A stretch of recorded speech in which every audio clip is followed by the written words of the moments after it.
Well, hello and welcome to the Apple Insider Podcast. This is your host, Stephen Robles, and I'm here with Andrew O'Hara. Thanks for joining me again, Andrew. Yeah, of course. And we actually have some great and interesting things to talk about that are not the coronavirus. So I'm very excited to get to some different topics today. For sure. So Apple did something that we kind of predicted, doing some press release product announcements. So it was a big day Wednesday as they released and announced their new models of iPad Pro, some changes coming to iPadOS 13.4, and some other small changes to the MacBook Air and Mini. But I really want to talk about is the iPad Pro. So there's a new iPad Pro out. This is the Apple is terming it the second generation 11-inch and 12.9-inch. And the biggest changes now to these new model iPads is the dual camera system with LiDAR, which is an acronym for Light Detection and Ranging System. We'll talk about that in a minute. And also A12Z processor. There's also 6 gigabytes of RAM in all the models, which is something that's new. And what's really more kind of the big news is the whole trackpad and cursor updates in iPadOS. So I want to say, when I saw this come out, I was already telling myself for a long time, I'm just going to get it. Whatever comes out, I'm going to buy it. And because the iPad, again, is what I edit podcasts on and I use it all the time. It's like, I'm just going to do it. So I did early in the morning, like as soon as I saw the announcement. And then later in the afternoon, I was like, wait a minute, let me actually look at the details here.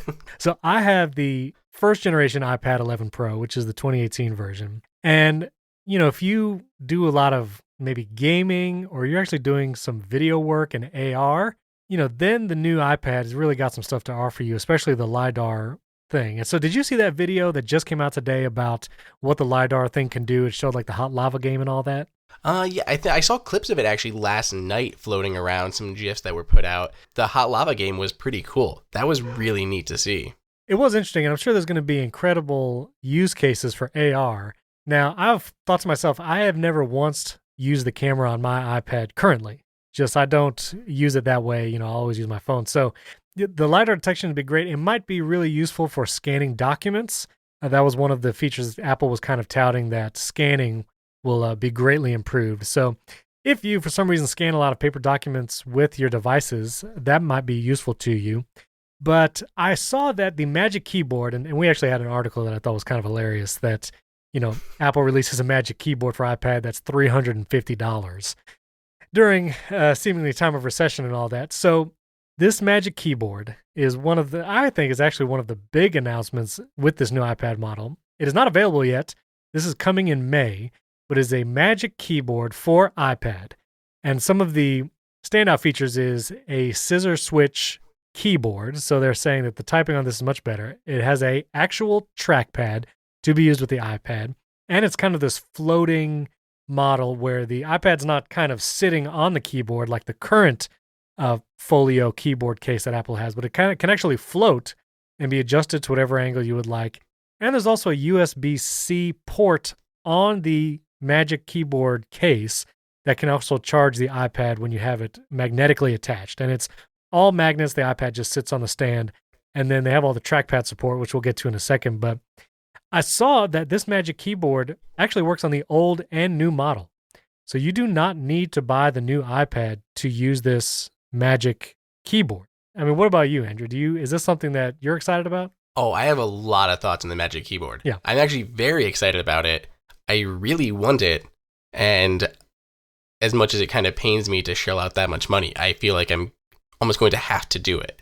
Really? I do a ton of typing on my iPad, and I do use the Folio right now.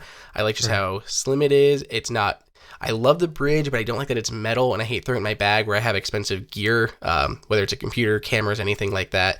So I like that the Folio is softer as well as protective. So I've always used that, but the fabric keys on mine occasionally, like, I don't know if it just has warped over so much use, but sometimes like the command key will be like held down or something, and it'll like buttons will get held down, and I'm like, stop it, and I have to kind of smack it or rub all the keys to get it to go back to normal. So when I saw these were a normal scissor mechanism again, I was very excited for that over the fabric. The second USB-C port is huge, because a lot of times if I'm editing video or photos, I want to do it on an external drive, especially with the new external drive support in 13.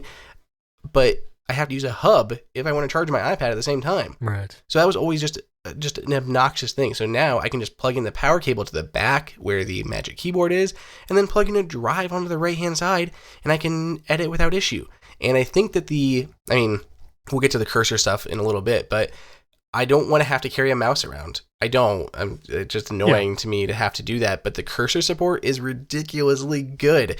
We'll go into that again in just a few, but I really like it so far, and I think it's going to be just amazing for being able to edit videos and edit text so much more accurately without having to go, right now from the keyboard to touch the screen all the time. I think that just going to be so much more natural for those specific tasks. And I like that it just comes off so easily compared to other keyboard cases that are out there. So I like that I can keep my iPad slim when I wanted to and just pop it right off. That is one thing with the current Folio keyboard case. I use it as well with my 11-inch iPad. Sometimes I find that it just kind of pops off randomly just in how I'm handling the iPad or whatever, and it can come undone. So now I'd love to see those magnets be a little stronger. There's always been this question of, can someone use and only have an iPad as their main device? You especially think of, people who don't have a lot of power computing needs. I think of my parents or, people of that age that, they're doing email, they're doing web browsing and all that. The iPad is increasingly become a good option to be the only device, but it was still annoying to not have that kind of direct pointer control, that accuracy. And a lot of the keyboards were kind of mediocre. So this, I think, does put it more in the realm of this could be your only computing device if you have just kind of the average computer needs for the average person. Now, again, just to be clear, you can get this Magic Keyboard case and use it with the 2018 models of iPad 11-inch and 12.9-inch. So do you, Andrew, feel like you also want to get the new iPad, or are you thinking maybe just get the Magic Keyboard case? So I am going to upgrade. I did order it, and I have a couple specific reasons here.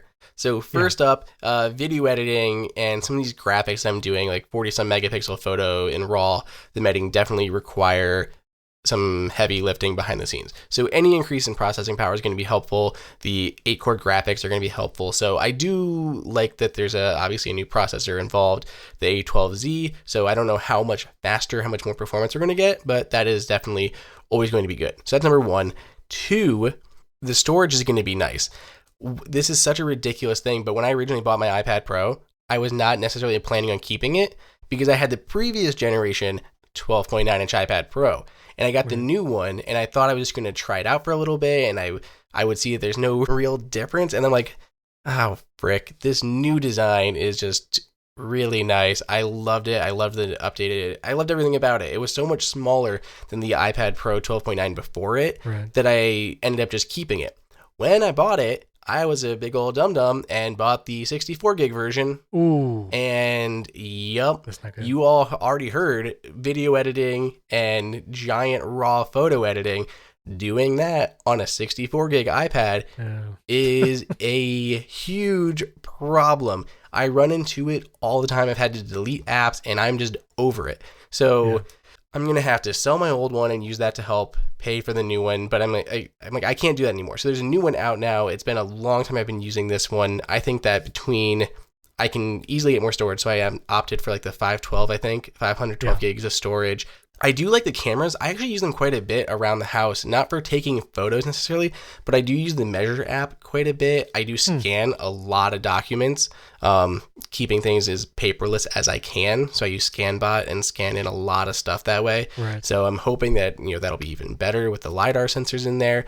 And I think the ultra wide is just going to be kind of nice. We're doing like a lot of remodeling around here. We're building out a new production studio.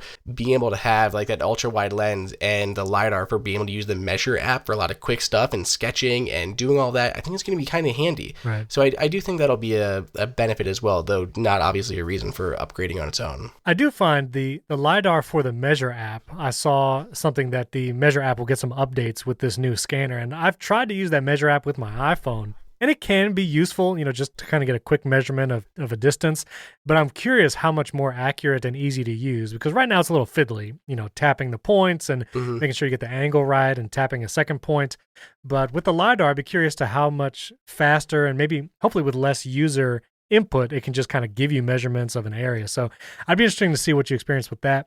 I will say storage, even with me just dealing with audio files, I have the 256 gigabyte 11-inch, and it is, I have to manage that a little bit, deleting some of the old podcasting files and, seeing what I have in iMovie. But so you're saying you actually do video editing on it? Like, are you using Premiere or iMovie or what? No, I've used iMovie before, but I usually use Luma Fusion. Is that what it's called? I can't even think of the name for sure off the top of my head. Oh, yeah. Yeah, I've been using that, and it's been great. And they now have, this is pretty much as close as we're going to get to what I want, which is just a Final Cut export option. Right. So you can export your thing and then move it into Final Cut to edit on the Mac. So I really like being able to do that. I'm remote, I'm shooting remote on something, I pull stuff in, start editing, get going right away, and then I can get back to the studio, export it out, and then move it onto my Mac. That's a really nice little workflow going between, mobile and desktop, depending on, what I need to do. So that's a really kind of a good way to do it, especially with the external storage option now, and now with the new Final Cut export option. The only thing that would be better is if there was actual Final Cut on my iPad, and I could do it that way. But until then, this is a good solution. And I have to imagine eventually that will come, and I'll be looking forward to that too. The one thing, the most tempting to me was whenever there's an update is that the processor. And so it was the A12X in the 2018 models, and now it's the A12Z in the brand new one just released. Maybe that processor upgrade would really help gains. It's touting 8 cores now of graphics power. Again, me doing mostly audio, I'm not sure if I really use that graphics power, but I thought to myself, iPhone 12, most likely still going to come out sometime in the fall. It's going to have an A13, and which is it an A13 now? It's a 13 now, I think. I think the iPhone 11s came with the A13. Okay. A13 Bionics, I think, are in the iPhone 11, 11 Pro, yes. 11 Pro Max. Right, yes, it is. So it's the A13 now. But I have to imagine, so if it comes out with the A14 in the iPhone 12, I have to imagine they're going to bring that to these new iPads shortly after. Maybe it'll be a year from now. But I had to think to myself, A12X to A12Z, or do I wait since I'm, the Magic Keyboard, I still use my current model. It's mainly graphic gains. I thought maybe I'll hold off and wait till I can get, whatever that next processor is. So unsure. I'd be curious to your experience when you get it, how much faster you experience with the new processor. I find with editing in Ferrite, editing audio, most of the time it's flawless until I start getting to that 45-minute mark of editing, and it'll start lagging just a little bit. Mm-hmm. And I don't know if this new processor would help it or not, but to me, to justify $1,200 to $1,300 just for those few seconds of lag, I couldn't do it right now. Let's talk about the trackpad support. So Apple announced that iPadOS 13.4 will be released March 24th, which is this coming Tuesday. Mm-hmm. It's going to bring this trackpad support to all iPad Pros, and also maybe updating iWork that day, but iCloud folder sharing should be coming soon. I imagine it will hopefully coincide with this iPadOS 13.4 release and iOS 13.4 for iPhone next week. So this, again, is coming to current model iPad Pros as well. And the trackpad stuff has gotten so much news. If you follow Federico Viticci and those guys over at Mac Stories, they talk about this stuff all the time and how they're, can't wait for actual trackpad support. I thought it was interesting. Craig Federighi actually released a video. Well, Apple released a video. Craig Federighi is explaining how you can use the new trackpad features in iPadOS. And I think it's the first time we've seen a video like this, where we have a senior vice president in an Apple office in Apple Park kind of showing you a how-to video. I thought it was really interesting. I thought it was kind of cool. Also, framed in 60 frames per second, and it felt a little weird. I don't know. I was curious your thoughts on that, being our video editor. Funny enough, I actually released our own this morning that goes into a little bit more detail than past what Federighi went into. Just put it out this morning using Magic Mouse, Magic Trackpad with your iPad, going into settings, checking battery life. There's a lot of really cool stuff here. And there's hot corners now in the update, so you can just go into corners to go to your home screen and stuff. It feels so full featured. I know a couple people were talking about on Twitter what it would like to have a desktop iPad.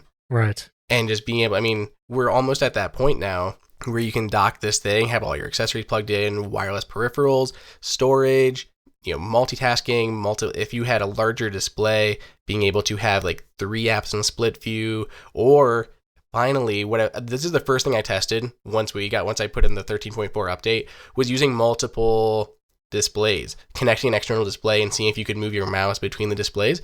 It does not work. It does not work. I keep hoping for it, especially on apps that can extend, like iMovie, where you can edit on one and preview on the other. I was really hoping we'd see a little bit more there. Maybe iPadOS 14 this summer, but we'll have to kind of hold off on that. As far as what we do have so far, I really, really like it. It is so smooth and natural feeling. It's not like a normal cursor, other than it's round. It's very contextual.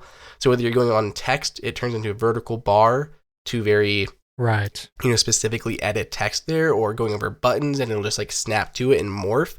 And it just looks really cool. It feels really nice. I know some people don't like the snapping to the buttons. I've seen some people complain about it. I liked it. I thought that was a really nice little touch. There is a lot to learn. So if you haven't checked out mine or Federighi's video, people should do that. I mean, accessing your dock from within apps or accessing your slide over apps using the multi-touch gestures on a trackpad. There's a lot of little things, accessing Control Center. All of those things are small little nuances that you kind of have to get used to because you're not different than on your computer. I mean, you're kind of moving your mouse to the side and like pushing it to pull over apps and things like that. It's a little bit different. It should take a small learning curve, but it feels very natural overall. Kudos to you. I'm going to link to all the videos in show notes, but you had 3 videos in the last 22 hours.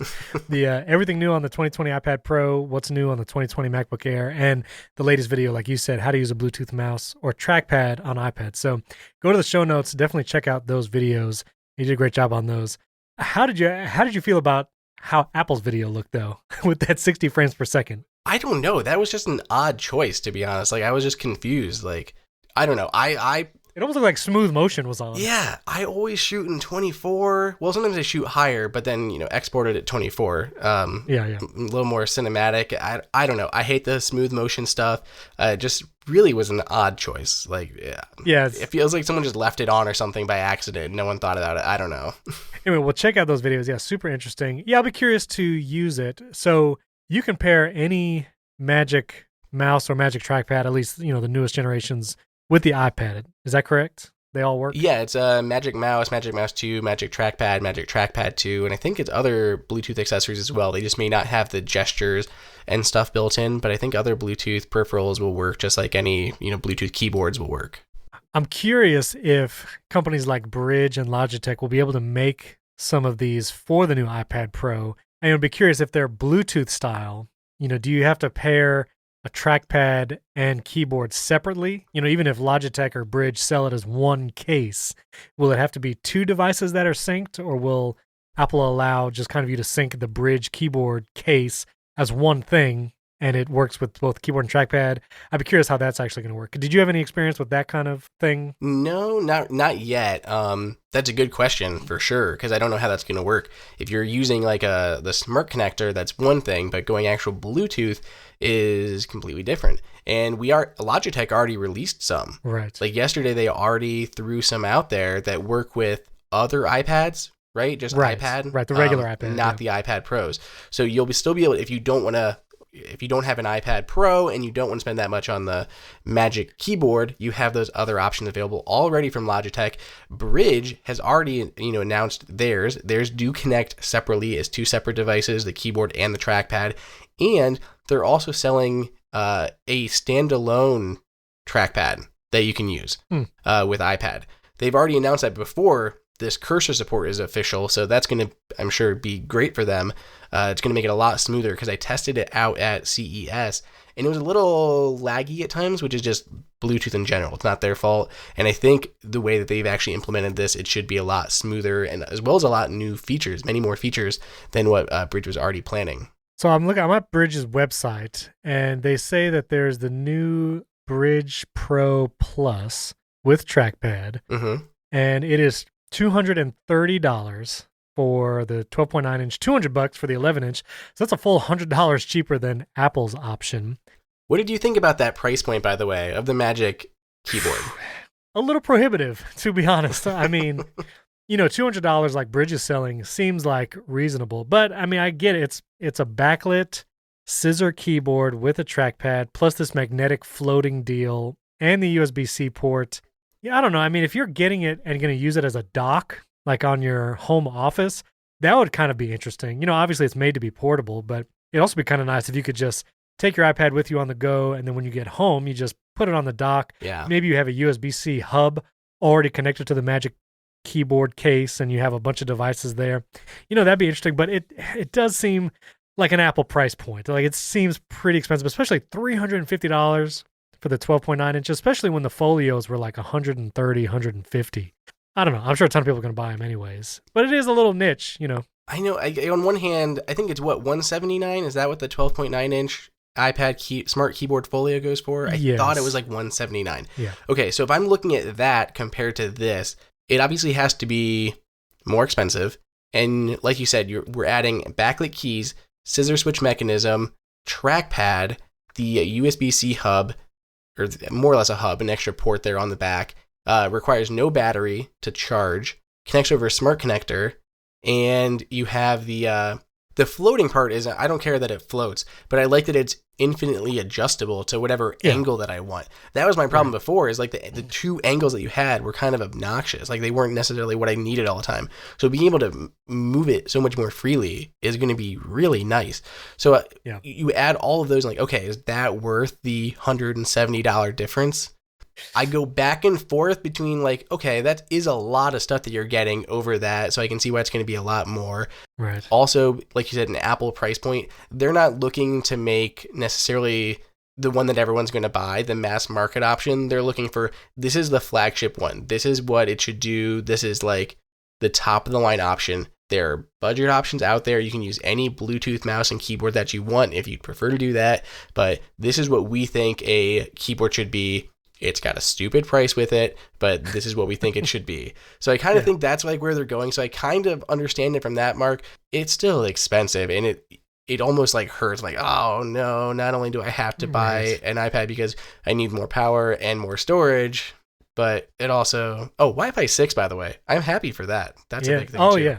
I was just gonna say, I got the Velop AX routers here, and I keep them pretty limited to only like a few devices, and right now it's mainly my iPhones. They're the only Wi-Fi 6 devices around, and I did notice significant speed improvements going between the two networks on just Wi-Fi AC and Wi-Fi 6. So it will be nice when I have that for my iPads as well. Yeah, and it has the ultra wideband chip now, and so curious how that will play into the Air tags or whatever tracking device it says. Yeah. It's not even touted anywhere. Apple doesn't even acknowledge it. It was found in the 13.4 GM code. Like, I thought that was odd, because they literally are like bragging about it on the iPhone of, you can use this fancy new chip for directional airdropping, and the iPad will have this exact same features, and yet they don't even list it on the tech specs. It's one thing to not list it on these are the new features. It's another thing to leave it out and omit it from the tech specs entirely. So let's be clear. If you wanted to max out a 12.9 inch 2020 iPad Pro with 1 terabyte of storage and AppleCare, and get the new Magic Keyboard case and an Apple Pencil, if you're going all the way, you can spend $2,128 on your new iPad. This is like MacBook Pro territory. It is. Just to be clear. Just to be clear. Which I would love it. I would love all of that, but it is definitely geared towards that market of people that actually want this kind of device. So I was curious, before we move on of the trackpad stuff, did you manage or try to pair like a Magic Keyboard and Magic Mouse separately to an iPad Pro? Oh, yeah. Mm-hmm. Oh, and that works totally fine then. I had Magic Mouse, Magic Keyboard, Magic Trackpad all connected together. Happy as can be. All right, so I imagine this bridge keyboard, even if it has to do like 2 separate devices, quote unquote, it'll probably work. But yeah, $200 for that Bridge Pro Plus. We'll put a link in show notes to that too if you want to check it out. Honestly, I gotta say the Apple one looks nicer, but I'm sure this Bridge one. It does. I love the Bridge, so don't say. No, that's great. Take it as a bad thing, but I don't like I said, the metal design sometimes bothers me. Just tossing it in my bag with especially lenses or anything else I've got going on, and then 2. It doesn't offer any protection on the back of the iPad, and the fact that the hinges stick out so much kind of just bothers me. Yeah. I know a lot of people like them. I really like using them. I'm going to have one in the studio in a few weeks. Whole coronavirus thing is making things, questionable on timelines, but I'll be testing it very soon, and I'll let you guys know how it works with the new trackpad update and everything. Now, this does look like it might have something on the back of the iPad for this new Pro model. It looks like there's some kind of, I don't know what it is, like a flap or something that's stiff that actually will go behind the iPad. So it might be, I'm looking at the video on Bridge's website right now, and I don't know if they sell a separate. They do sell a separate magnetic back cover for the iPad. Oh, that's so that could be what you're looking at. Yeah. Yeah. That's what it is. Okay. Anyway, but it is very like utilitarian looking, and you don't get that you would get infinite adjustment on here, just not height. It seems with that new Apple's Magic Keyboard case, you can, adjust height and angle. So if you're using your iPad all the time, it might be a nice addition. So, which I very much do. Yeah. Anyway, also really looking forward to that iCloud folder sharing, if that's coming out soon. To finally, there's new emoji characters are coming with the iOS 13.4 and iPadOS 13.4 update. There you go. We've got CarPlay enhancements, like third-party navigation and calls will now show up on the new dashboard view. So that'll be nice if you use a lot of third-party stuff, not the Apple phone and not Apple's maps inside of CarPlay. So that'll be a nice enhancement to see. A bunch of other nice small little stuff. Make sure everyone, we'll have a video when that launches covering all the new features so everyone can see them. Nice. Check that out. Just subscribe to our Apple Insider YouTube channel. I'll put a link there as well. Yeah, absolutely. And check out all of it. Andrew does a great job on those. So you also had videos, and we'll touch on this quickly. Apple also refreshed the Mac Mini and MacBook Air. The Mac Mini is a pretty minor update. Basically, you can just, same price, starts at $799, but they doubled the base model storage. So you get 256 gigabytes instead of 128 at that $800 model, which is a nice bump, but not much else changed with the Mac Mini. And then the MacBook Air actually had some more noticeable changes. They have a new quad-core option with i7, and I think they lowered the price point now, so it actually starts at $999. Am I correct there? Yep, it dropped down $100. Yeah. Education pricing for students, teachers, also $100 less than that. So $899 is the new entry level point for students and teachers too. Yeah, and it also bumps up that low end storage, so it starts with 256 like the new Mac Mini, not just 128. Which thank goodness, because 128 in today's world is ridiculous. Yeah, not much of anything. And it also has the new scissor keyboard, just like the MacBook Pro 16-inch that released a couple months ago. Magic keyboard. Yes, the Magic Keyboard. Yeah, they're dubbing that now. So honestly, this MacBook Air, I think, has now become a great option for many people. And actually, it's kind of a interesting choice between the new iPad Pro with Magic Keyboard and the new MacBook Air with quote-unquote Magic Keyboard also. They seem to both have good keyboards, and it's really just kind of a question of, you want macOS or do you want iOS? And do you want two USB-C ports or one? Which, of course, on the MacBook Air, they're actually Thunderbolt 3 ports. So there's a little different there if you have those use cases. But good updates to the MacBook Air. I saw two quick questions coming up a lot in the video comments. So first one was that they're now starting with an i3 instead of an i5 processor. So some people were kind of dinged on that. Right. Two different things about that is, one, you can still get the i5. It's $100 more, which brings it to the same price tag, and you can get the i5 processor if you want. But they are the 10th generation architecture, so the chips in general are going to be better than the previous one. So even though it's an i3, you're still going to see gains, hopefully in performance. We'll have to confirm once we get it in the studio here. They at least did update the chipsets in general to the 10th generation Intel series, so there should be improvements there. But the one thing that I want to rake Apple over the coals for is no Wi-Fi 6 here. They didn't. Oh, yeah. I don't understand why they're doing things like, iPad Pro gets it, iPhone 11 gets it, all of them, and yet why are they not putting that chipset into their laptops? I know people aren't necessarily jumping to Wi-Fi 6 now, but if they're doing it in the next year, how they're going to want to keep this MacBook Air for several years. So the fact that they don't put that in there on a new product right now is just kind of frustrating. So maybe we could also do this little segment. What should people buy? We didn't really prepare for this, but curious now, should people go new iPad Pro, Magic Keyboard, or new MacBook Air, and who should upgrade? And I'll speak to the iPad segment just for a moment. If you are like Andrew and you actually want to do a lot of video editing and photo editing, especially on your iPad Pro, if you have anything older than the 2018 model, I think now is definitely the time to upgrade. If you have the older Touch ID models, so there's no Face ID on the iPad, and you didn't upgrade in the 2018, now is a great time for these new iPad Pros. It'd be a huge bump in performance and just in the overall usefulness with the new generation Apple Pencil, the magnetic as opposed to the Lightning one.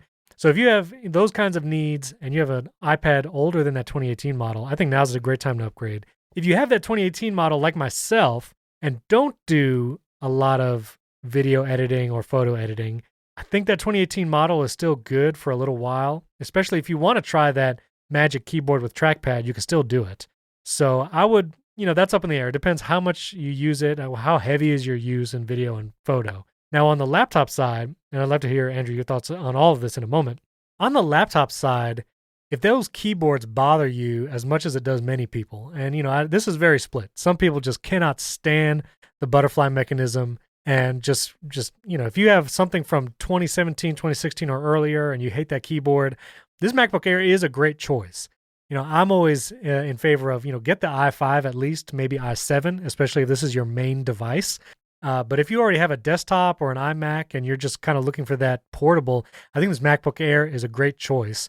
Even if you're just going to do very light video editing and photo editing, get one with the i7, and this could be a good option for you as your portable machine.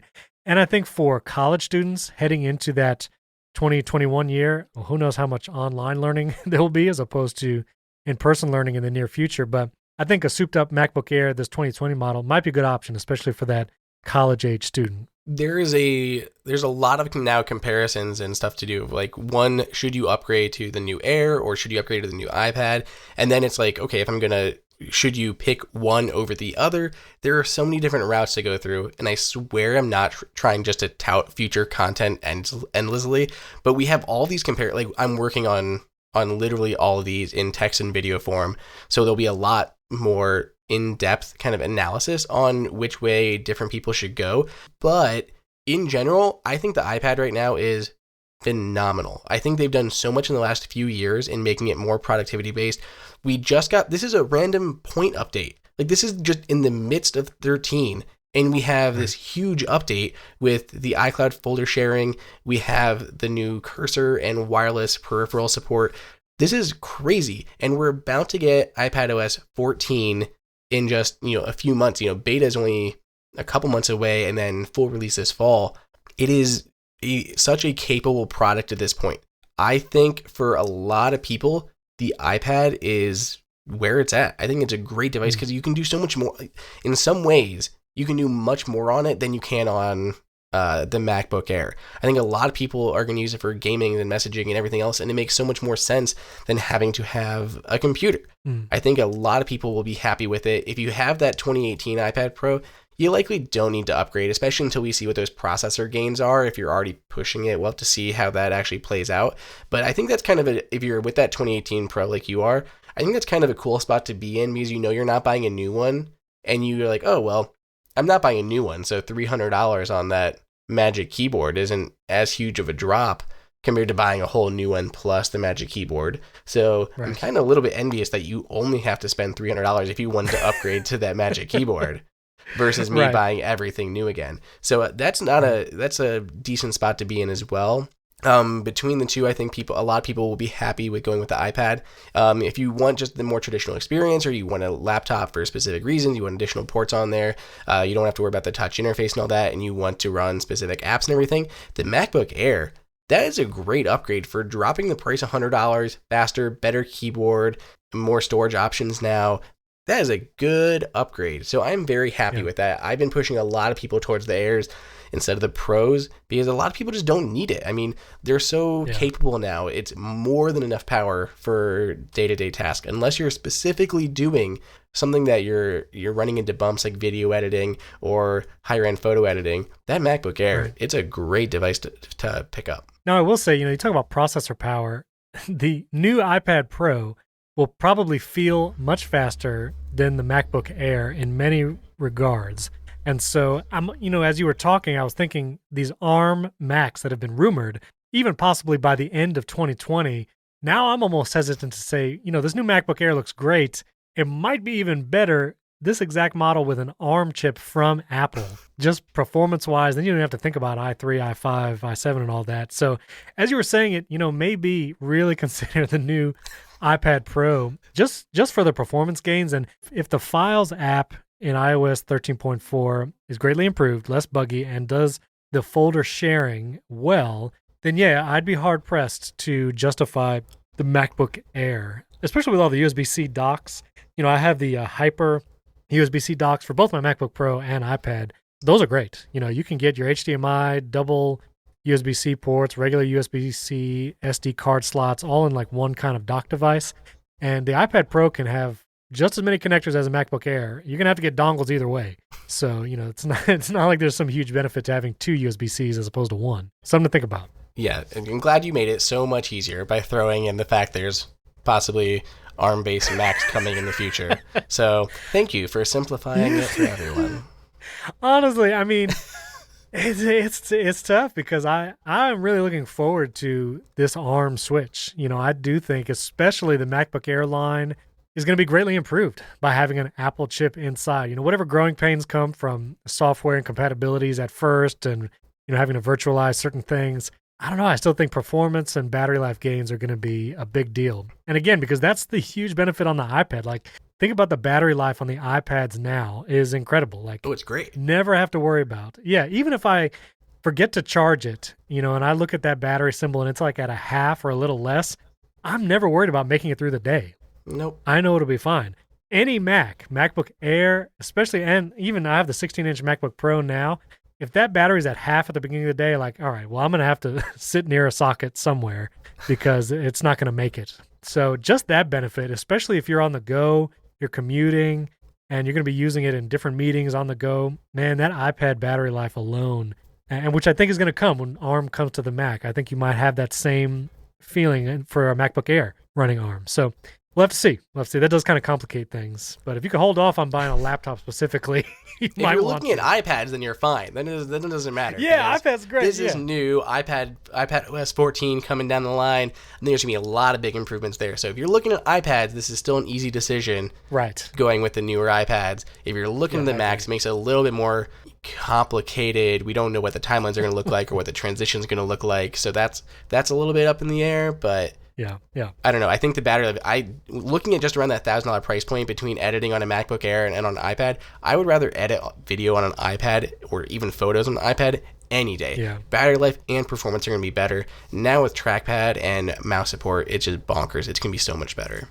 All right, this is the last thing I'll say with buying recommendations, but if you only had $1,000 to spend and no more, I would 100% get the new iPad. I think you have way more computing Agreed. And portability and useful case to do that. If you have $2,000 to spend on a device, and again, I'm thinking, if this is going to be your only computing device, you don't have an iMac, you don't have another desktop computer, you're finding a device that you're going to use for every single thing, and you have $2,000 to spend, then I would even consider the MacBook Air at this point, just because there's going to be a time where there might be some use case that you really need Mac OS to do something, whether it's a piece of software for your work, something.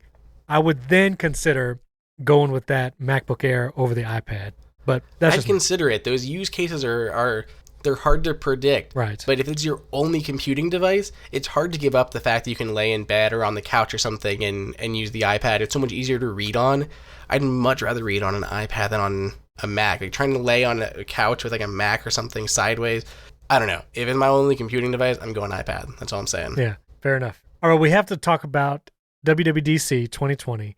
This is something from late last week, right after William and I recorded. This was released on Friday, where Apple made this announcement. But as we were saying, and as a lot of people were predicting, WWDC 2020 is online only. And so Apple has this splash page that they put up. Honestly, not a ton of details from Apple. They just said coming this summer, sometime in June. No specific date even set, but that it will be an all online experience, that there's going to be sessions and there will be a keynote, just like normal live streamed. But, we'll see what quote unquote normal is, if they're just going to pack the Steve Jobs Theater with Apple employees, or they're going to abide by the 10-person rule if that thing is still around by then. Who knows? It might be just one person on stage. Maybe it's Craig Federighi in his office like the Trackpad video was. Who knows? But it will be an all online experience. It will be interesting for sure to see how they do it differently I don't think a big stage with no audience is going to play well. So curious how they do that, how they present it in the keynote, what the dates will be, try to spin it in a positive way and say, millions of developers from around the world will be able to interact and have community in this 2020 WWDC experience. So we'll see. We'll see how that turns out. But as we predicted, do you have any thoughts on that? I'm really just kind of curious how it plays out. It was really interesting. It almost seemed to rush on Apple's part to announce it. Like, they were under no pressure to announce anything. Like, there were no previous dates already set, so people didn't have, plane tickets booked or anything.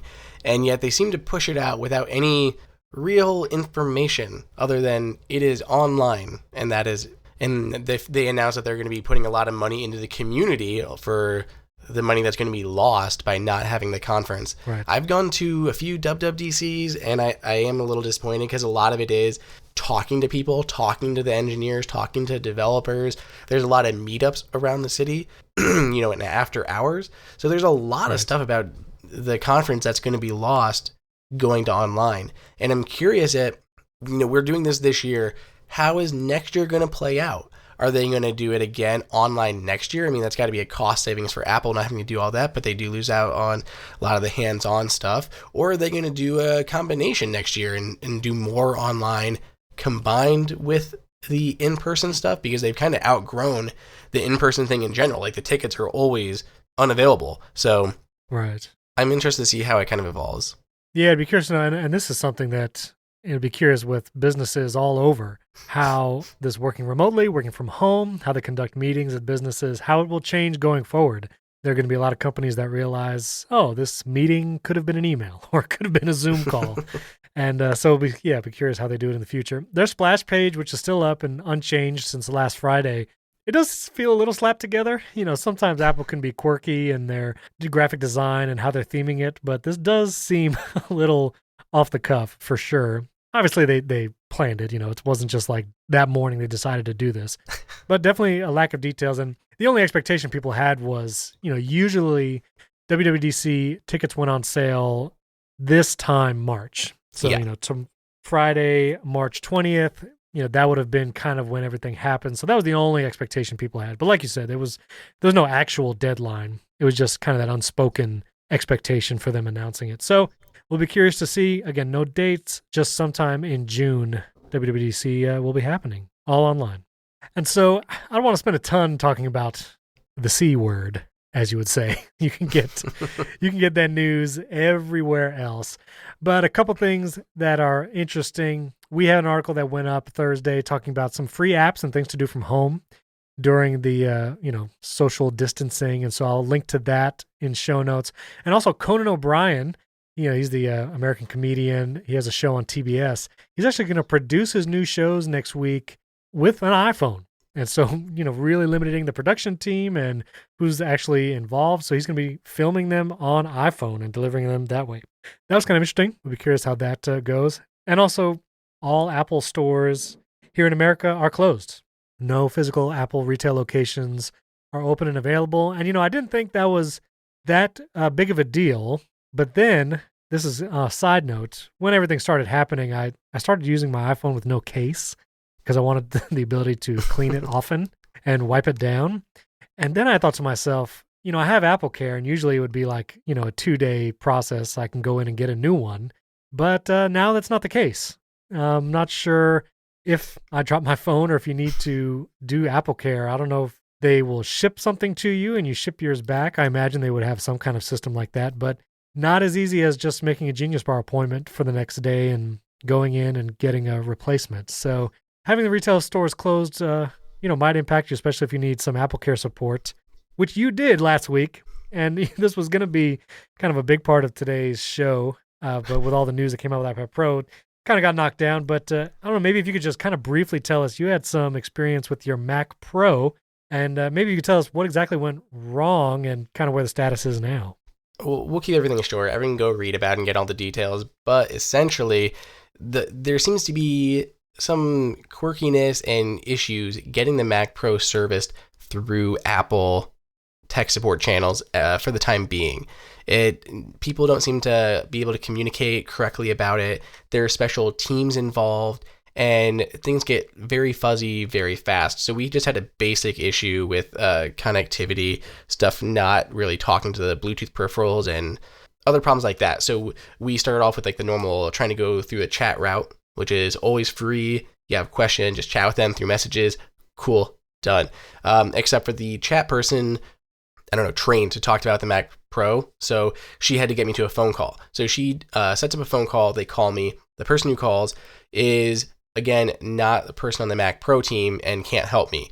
So they have to set up a call back when the Mac Pro team is in the office, which was like in 15 minutes. So I'm like, okay, fine. So we hang up. I'm waiting for a call back. Just after the hour, they call me back. It's the same guy. He actually could not set up a call with the Mac Pro team because he doesn't work directly with them. So he couldn't even set a call back. So we had to stay with the ticket for 15, 20 minutes until they were online and he could transfer me manually.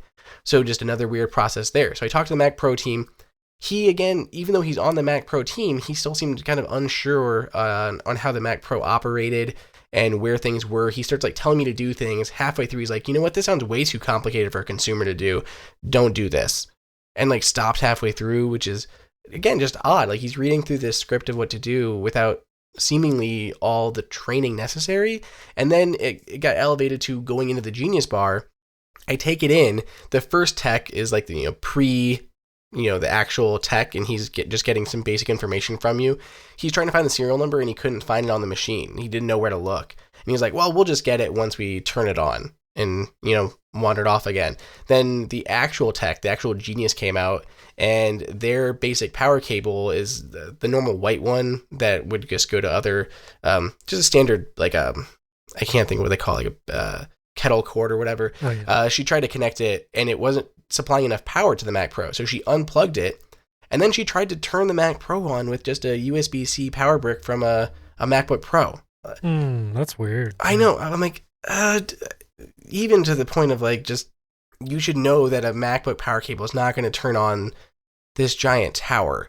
And she was just overall confused. So they didn't have the proper Mac Pro power cables in their stores to be able to service this, and then trying to turn it on with just a USB-C cable. Fortunately, I did have one in my bag. When I realized what she was trying to do, she wasn't really talking during the process, so like we're just talking about other stuff, and she's just plugging stuff in and looking confused.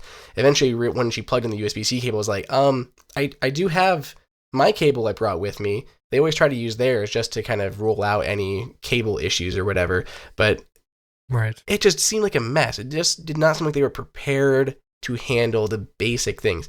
This isn't like, it's not even about the issue that we were having. It's just the process in general, not knowing, you can't transfer people. The people who you get in touch with can't talk to you about the Mac Pro. The correct people about the Mac Pro don't know how to troubleshoot correctly. And then when you get into the stores, they don't know where serial numbers are. They don't know how to turn it on. So many issues kind of just seemed apparent throughout the process. So what is the status now? Is it repaired, fixed, still having issues, or what's going on? Yeah, so it's still a little bit in the midst, especially with support kind of closed down in the stores for now.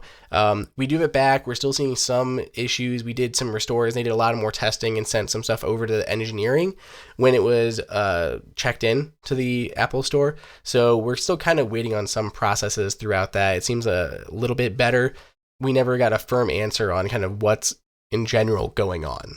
Well, yeah, it's unfortunate and weird, especially for a brand new piece of hardware like that. I know that the audience is niche, so it's not like it's very, going to be widespread. It's not like every, average person is walking in toting a giant Mac Pro. For the times that it does happen, support doesn't seem to be, the process does not seem to be there yet. Right. Keep us updated on that. I'd like to know how that saga ends with Mac Pro, especially with all the videos you'll probably be doing in the next few weeks, especially. Yeah. It's going to be crazy. So if anyone's interested in any of this new stuff, just keep your eyes out. We'll be doing at least a video a day for the next week or two for sure. Awesome. Well, I'll let you get to it. So if you have questions, listeners, or comments, we would love to hear from you. You can find Andrew and mine Twitter handles in the show notes.